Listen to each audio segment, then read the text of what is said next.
Class 7 के geography के अंतर्गत आज हम लोग पहला चैप्टर पढ़ेंगे जिसका नाम है पर्यावरण। तो चैप्टर से स्पष्ट है कि इस चैप्टर में जो है पर्यावरण की चर्चा होने वाली है। तो चलिए शुरू करते हैं अपना चैप्टर। सबसे पहले पर्यावरण क्या है, पहला प्रश्न तो हमारे पास यहीं क्रिएट होता है। तो जो कुछ भी हम लोग अपने आसपास देखते हैं वे सभी पर्यावरण हैं, जिसमें आप स्कूल भवन में कक्षा में रखी कुर्सियाँ, यहाँ तक कि आपके दोस्त जो हैं, खुले मैदान हैं, ये सारे जो है पर्यावरण के अंग हैं। इनमें से कुछ जो है प्राकृतिक निर्मित है और कुछ जो है मानव निर्मित है। जैसे प्राकृतिक निर्मित का आप बात करें तो पर्वत है, नदी है, पेड़ है, प्राणी हैं, बहुत सारे एक्सेट्रा चीज़ें हैं जो आप अपने पास देख रहे हो जो मानव ने निर्मित नहीं किया है, तो वे प्राकृतिक निर्मित हैं। बहुत सारी चीज़ें जो हैं वो जिसका निर्माण मानव ने किया है वो मानव निर्मित है, जैसे सड़क हो गया, कार, कपड़े, किताब, पेन, कुर्सी आदि। पर्यावरण हमारे जीवन का मूल आधार है। स्वाभाविक बात है कि हम लोग जो कुछ भी कर रहे हैं, जहाँ भी रह रहे हैं, पर्यावरण के अंग हैं, उससे अलग होकर नहीं रह सकते हैं। तो हमारे जीवन का मूल आधार तो है ही। जैसे कि हमें सांस लेने के लिए हवा चाहिए, पीने के लिए जल चाहिए, खाने के लिए भोजन चाहिए, ये सब कौन प्रदान करता है? तो ये सारी चीज़ें जो है हम अपने पर्यावरण के ऊपर ही तो डिपेंड रहते हैं। पर्यावरण के घटक या कौन कौन से तत्व जो हैं पर्यावरण में शामिल हैं उनको देखते हैं। कुछ जो है प्राकृतिक हैं, जैसे कि स्थलमंडल, जैवमंडल, वायुमंडल, जलमंडल। तो ये सारी चीज़ें जो हैं प्राकृतिक निर्मित हैं। हालांकि इन सब की चर्चा हम लोगों ने पीछे की कक्षा में कर लिए हैं, हालांकि इसमें भी थोड़ा बहुत करना है, इस चैप्टर में भी। मानव निर्मित है, जैसे सड़क, भवन, पार्क, पुल, मस्जिद, मंदिर, उद्योग, सारे जो हैं जो मानव निर्मित है। यहाँ तक कि स्वयं मानव जो है वो भी पर्यावरण के घटक हैं। जैसे कि एक व्यक्ति हो गया, परिवार, समुदाय, जो चीज़ें, सारी चीज़ें जो है वो पर्यावरण के घटक हैं। इसमें दो चीज़ें हो सकती है, कुछ सजीव हो सकते हैं और कुछ निर्जीव हो सकते हैं। ये दो भी कैटेगरी हो सकता है।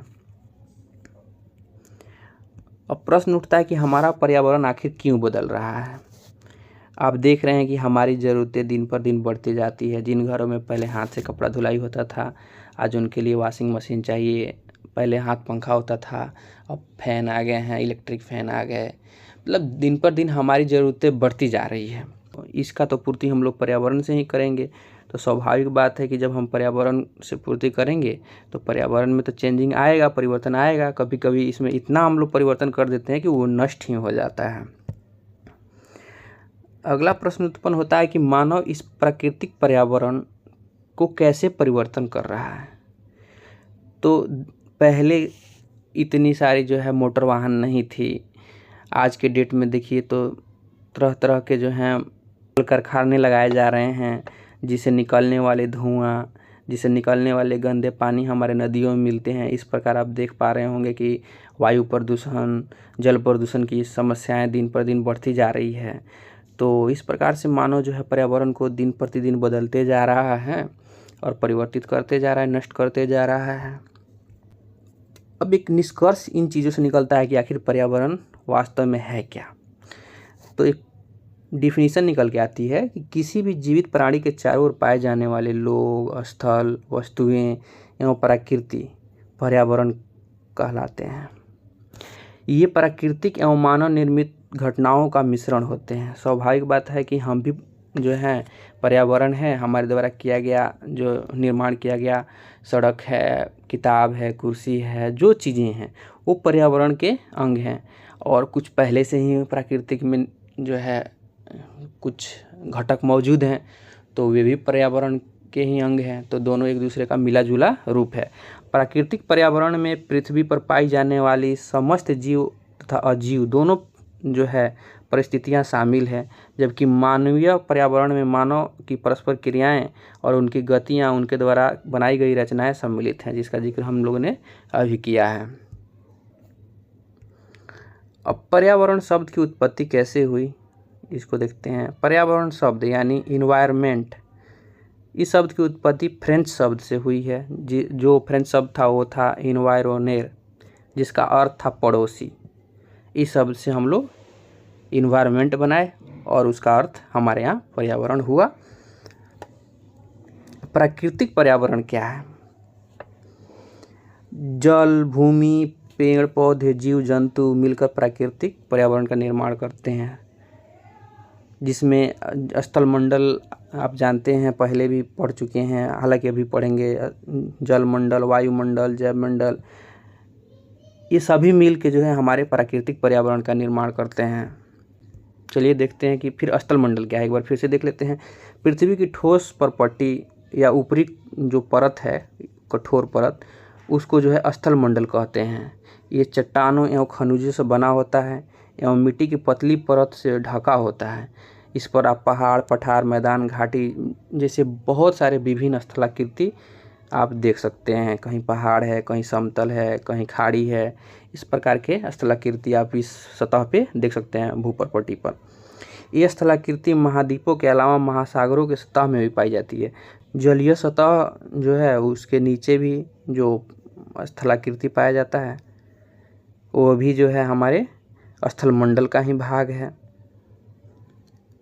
जिससे हमें वन, कृषि, मानव बस्तियाँ, वनों के लिए भूमि, पशुओं के लिए चारा, घास स्थल आदि प्राप्त होते हैं। इसमें बहुत सारे खनिज प्राप्त होते हैं स्थलमंडल में, भूपरपट्टी पर।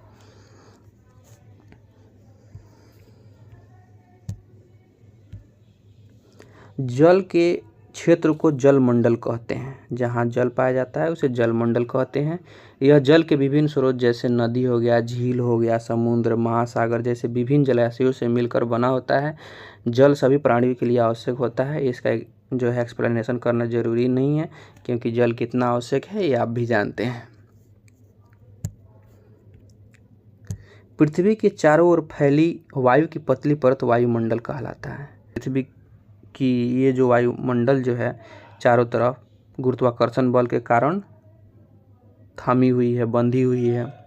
यह सूर्य से झुलसने वाली गर्मी तथा हानिकारक किरणों को पृथ्वी पर आने से रोकती है और इसे हमारी रक्षा करती है। इनमें कई प्रकार के गैस, धूल कण, जलवाष्प उपस्थित रहते हैं। तो ऐसा कोई ज़रूरी नहीं है कि वायुमंडल में केवल वायु ही हो, इसमें धूल कण भी होता है, जलवाष्प भी होता है, राख कण भी होता है, बहुत सारे कण इसमें पाए जाते हैं। वायुमंडल में परिवर्तन होने से मौसम तथा जलवायु में परिवर्तन हो जाता है।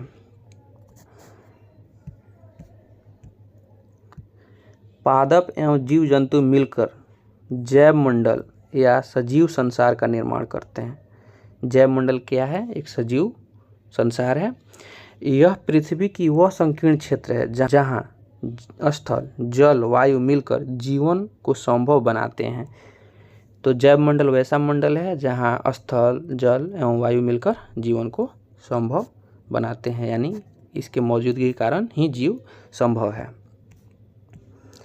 पारितंत्र क्या है? वे सभी पेड़ पौधे, जीव जंतु, मानव अपने आसपास के पर्यावरण पर आश्रित रहते हैं, यानी वैसे तत्व जिस पर हम लोग आश्रित रहते हैं। प्रायः वे एक दूसरे पर आश्रित होते हैं। जीवधारियों का आपसी एवं अपने आस पास के पर्यावरण के बीच संबंध ही पारितंत्र निर्माण करता है। यानी दो एंटिटीज हैं या दो एलिमेंट हैं, वे एक दूसरे पे जो है डिपेंडेंट रहते हैं।